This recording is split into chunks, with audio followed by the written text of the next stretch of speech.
Mr. Peterson, and I'm a student at Kaiser University in my senior year. I'm today doing a capstone in regards to the use of force, the right and wrongs to apprehension. Present is Carolyn Peterson. Van Peterson. Teresa Peterson. today's society is very diverse, and the use of force became one of the #1 concerns living in a very diverse society. However, within the use of force, there are certain guidelines that must be taken into consideration, such as arrests being justified and arrests being not justified. When arrests are justifiable, society has no problem with it, or it's not shown in the media as much. When arrests are made unjustifiable or perceived unjustifiable, it causes a conflict of interest for both society and law enforcement as well. Has anyone present ever been involved in a situation where the police came to you and said, put your hands behind your back, or police may have said to you, get out of your car, or something of that nature? You may have seen someone thrown down to the ground and wonder why 3 or 4 police are on top of them. Has anyone ever faced something like that? I have. Well, I want to bring awareness today to you that law enforcement, in the process of apprehending someone, goes through several stages of use of force, one being their presence. The #1 thing that law enforcement want to do is perceive or have people view them as being a public servant. But as well, they have to also take into consideration the safety of society and the safety of themselves as well, not realizing that there's a possibility that someone may receive bodily harm. Proper use of force can act as a deterrent in all activities that police perform on a daily basis. However, when those things are not performed properly, law enforcement officers face many challenges in today's society.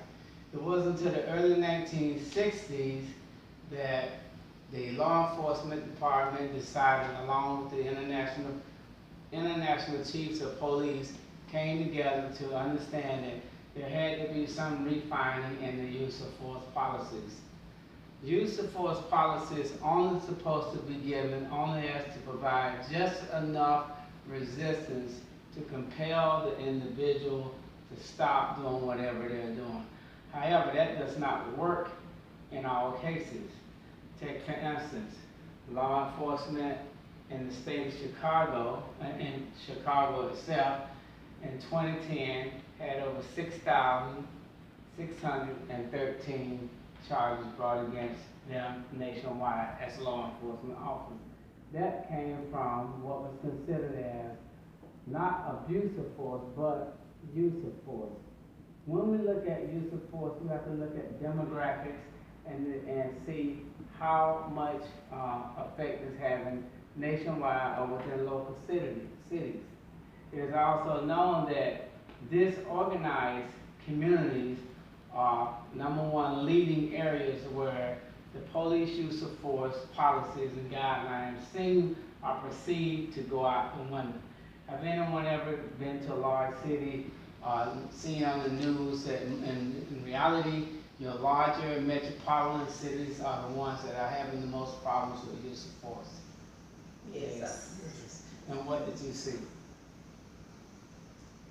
Excessive force being used in some cases. I didn't feel, just from observing it, that it was necessary.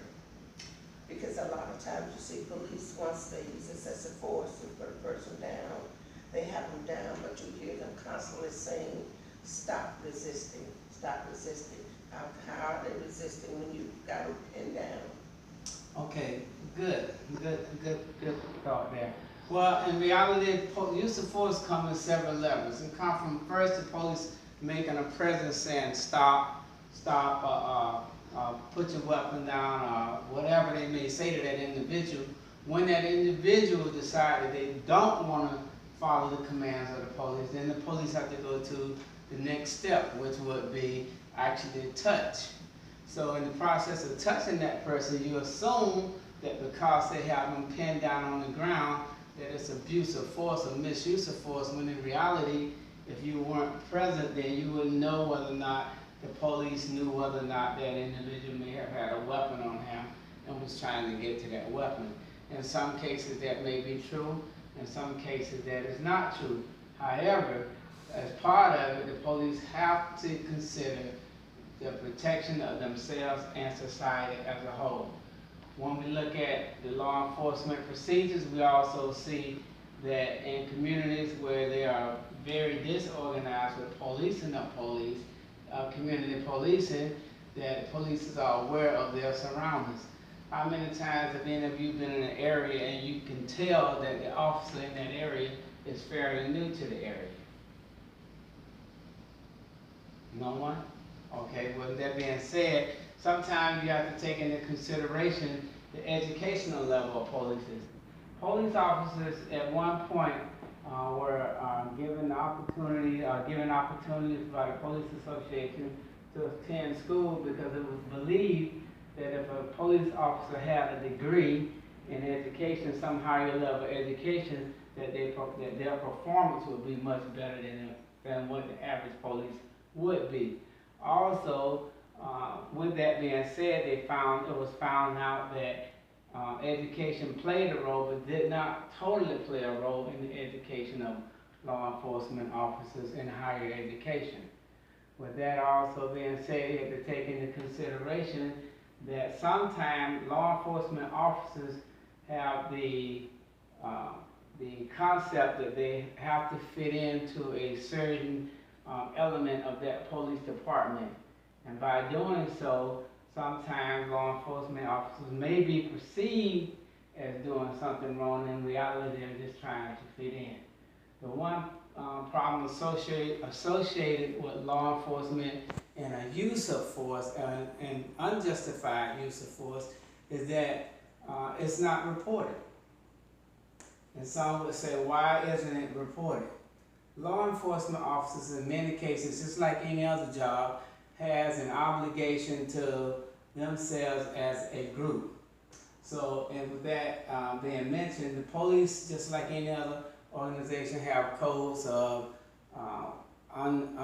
codes of perceived silence, meaning that one law enforcement officer may or may not tell if the other law enforcement officer is doing something incorrect. How many times have you went out and you've seen several police in the area, but then you notice they have to pull away from the crowd and make a decision of what they're going to do? Anyone witnessed anything like that before? Yeah. Thank you. Because during the after the Rodney King beating in Watts and several major incidents that occurred, the police system decided, the judicial process decided that changes had to be made. Changes were made because with the Rodney King beating, which was one of the major things that started all the changes in how individuals were handled, brought on a perspective. So in that perspective, we have to go back to how educated that person was. Did that person actually violate anything, or was it justified, unjustified? And what caused it to be unjustified or justified? Who was at fault? Was the police at fault, or was the individual was at fault? That's something we may never know, but what we do know is that with law enforcement officers performing their jobs on a daily basis, there are many challenges that take place, just as is with the protection of individuals. Individuals are protected under the Bill of Rights and under the Constitution of the United States of America. The Bill of Rights set forth guidelines that must be adhered to, and when those guidelines are not adhered to, then we continue to have the problems that we have today in society. Not saying that every city has problems or every county has problems, but there are situations and changes that need to take place in the area of law enforcement. Have anyone ever called the police out to their house and noticed that when the police arrived to your house, the first thing they did was, maybe not knowing what the circumstances, came with the guns drawn and parked down the road? Have anyone wondered why police come to, when they're called out, park down the road and then approach the house? I have seen that. The reason why police do that, they park away from where they're actually going in many cases to act as a deterrent, because they don't know what's going on at the moment, so that gives them the opportunity to make split decisions on what they're gonna do. So making split decisions by law enforcement officers can and sometimes work in the best interest of both the law enforcement officer and the community itself. Again, realizing that law enforcement jobs are to uphold the safety and security of the people that in America. We look at law enforcement sometimes and wonder why their jobs are so challenging and they don't get as much respect as other professions do. In reality, it's only because of the way we perceive the law enforcement operations as being just and unjust. And one incident, there was a case where an individual was down in Miami, Florida, was arrested and charged with a crime that they may have not committed, but then that brought about a lot of violence in Broward County. Just as it is with Rodney King and his incident in California and the shooting of the individual in Chicago. Overall, police responsibilities are to ensure the safety of everyone and are governed by rules and regulations. Do anyone have any questions in regards to this conversation in regards to the use of force procedures? No. Justified or unjustified? Justified cases only mean that it's justifiable what the law enforcement officer do. It's justifiable that the law enforcement officer apprehend the person that's had violated a crime. It's justifiable for a law enforcement officer to use aggressive force. It's justifiable for a law enforcement officer to just make his split-second determination using his or her discretion as to how they want to proceed in